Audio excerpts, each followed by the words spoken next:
everyone, so today I wanted to make a video sort of responding and also adding to a video that I made almost 2 years ago now called Why Veganism Won't Solve World Hunger. And this video has received some renewed attention in the past week, and I wasn't sure why I was getting comments on it, but one of my viewers told me that the Vegan Cheetah put an excerpt of that video in one of his recent videos, and so I guess that is why it's gotten some renewed attention. So cool, I'm glad that he found that video insightful and wanted to share it with people. Although he did call me a social justice warrior commie in the video. Wait, I am not going to play the name calling game. But that aside, I actually have a lot of new thoughts that were not included in that video, and I also just straight up disagree with one of the points I made. So anyway, I thought that it would be a great time to address it. So I've got some notes right here. So the main point of that video was basically responding to vegans that say that veganism will sort of unanimously cure world hunger because all the grains that are fed to animals, which is like 80% of the grains produced in the world or something wild like that, will be enough to satisfy all of the hungry people that live around the world if we stop consuming animals. And in that video, I make the point that, you know, if we stopped eating animals and if the whole world went vegan, then we wouldn't just keep producing those crops and they wouldn't be magically redistributed, because that's not how capitalism works. And I still totally agree with that point. I also make the point that in this economic system that is designed for eternal growth, there is a tremendous amount of food waste that we already produce. Roughly 1/3 of all of the world's food that we produced goes to landfills. If that food was redistributed to hungry people, we would already have enough to go around. And I've come to the conclusion, after being on the single issue side of veganism, saying, well, whatever, let's just all go vegan and it'll solve world hunger, and then being politicized and radicalized and saying, you know, veganism can't really help humans if we still live in a capitalist system, which, you know, still has a lot of truth. I've come to understand that talking about veganism as if it will cure world hunger magically on its own is as dishonest as talking about world hunger and how to cure it without at all bringing up veganism and animal agriculture. So the thing that got me thinking about this a lot again was a talk by Dawn Moncrief from A Well-Fed World at the VegFest Pro Intersectional Conference. Are you sick of me mentioning that yet? In that talk, she says something that I found really insightful, which is that consuming meat and animal products is a form of food waste. We hear so much about food waste and how we need to change our consumption patterns and be mindful of what we serve on our plates, not let our leftovers go bad, things like that. There seems to be a lot of awareness around food waste. And she argues that that concept is especially popular because it's really not asking a lot of people. It's pretty easy to reduce the amount of food that you waste. But if we started reframing eating meat as a form of food waste, which it absolutely is, consider that it takes around 5 to 9 pounds of grain for a pig to eat to gain 1 pound of weight. And this ratio is even 6 to 27 pounds of grain for a cow to gain 1 pound of weight. And the reason that these ratios are so large is because there's just some very conservative estimates and there's some less conservative estimates. This is called the live feed conversion ratio. And that ratio becomes a lot worse when you consider that you don't actually eat the entire cow or the entire pig, and the weight of the take-home ready-to-eat meat is actually only a half or a third of the entire animal once you remove all the fluids from the animal and you remove the carcass and the unwanted body parts. So cycling crops through animals is extremely inefficient and is a form of food waste. It would be pretty powerful if when people were eating a steak and they were saying, well, I don't want to create more food waste, that steak in itself represents a huge net loss of calories and of protein and of nutrition. Consider that in the industry, a 2 to 1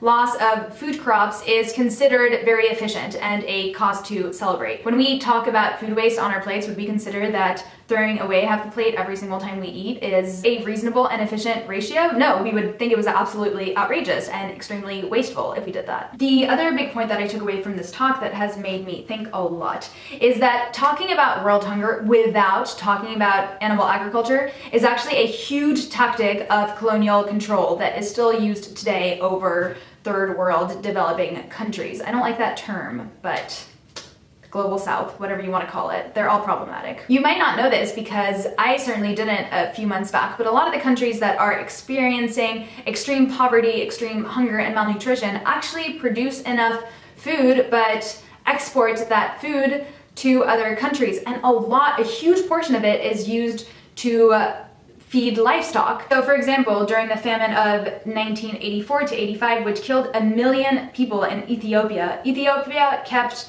exporting a ton of food. And same with Sudan. In 1989, Sudan sold 400,000 tons of sorghum to the European Community for Animal Feed. So it's actually estimated that Africa imports nearly 83% of its food. That blows my mind. African leaders are having to gamble being players in the world economy and like surviving in this capitalist system and feeding their people. And the fact that they are in that bind is a sure way for richer nations to make sure Africa stays starving and poor and weak. Last but certainly not least, avoiding talking about animal agriculture as a huge part of the food waste problem allows global leaders to talk about other issues that don't directly concern them, like overpopulation in other countries. So meat production is expected to double from 2000 to 2050. In 2000, we were at 50 billion land animals killed per year. Today, it's roughly 70 billion, and it's expected to be 120 billion in 2050. That's mainly due to the fact that it's going to be a lot more chickens that are slaughtered.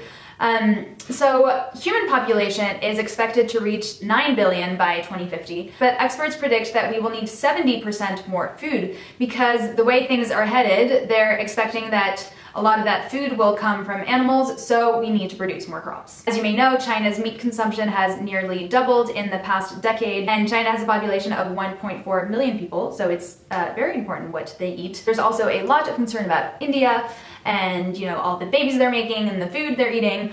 And yes, meat consumption has risen there a lot too. But before we feel too good about ourselves, the per capita meat consumption is still much, much lower in those countries than in the US and in most European countries. So the US is doing a lot of the blaming and finger pointing at nations that are consuming more meat.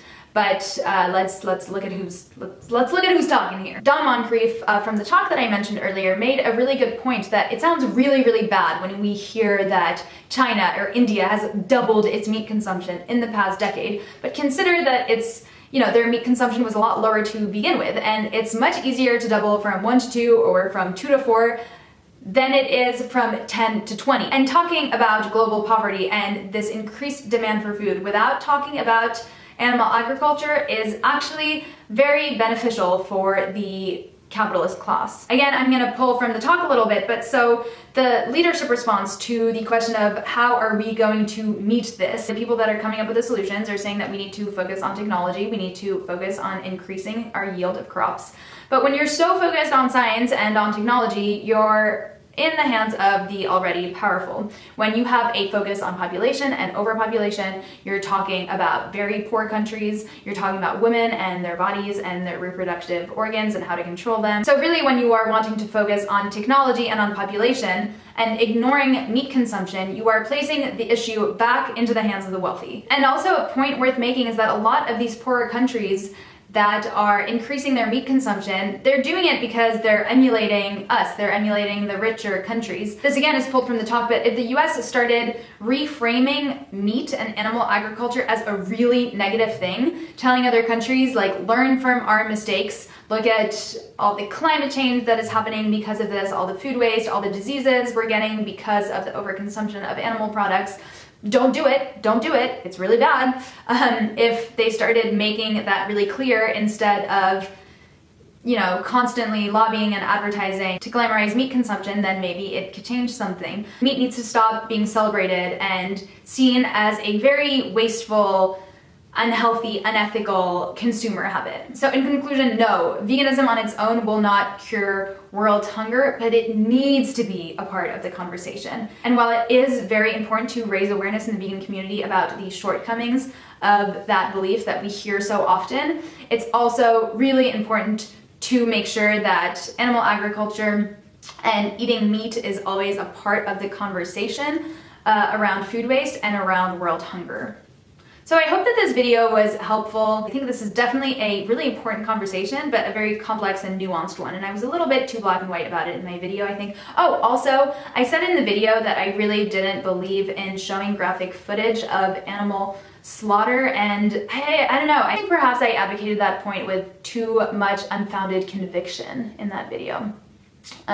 Because like, I really don't know, who the fuck knows? So with all that said, I would love to hear your thoughts down below. Please make sure to subscribe to this channel, turn on the little notification bell, give this video a thumbs up. And for those of you who want to support my ability to make content, I recently opened a Patreon account, and I would appreciate anything that you can give to that so much.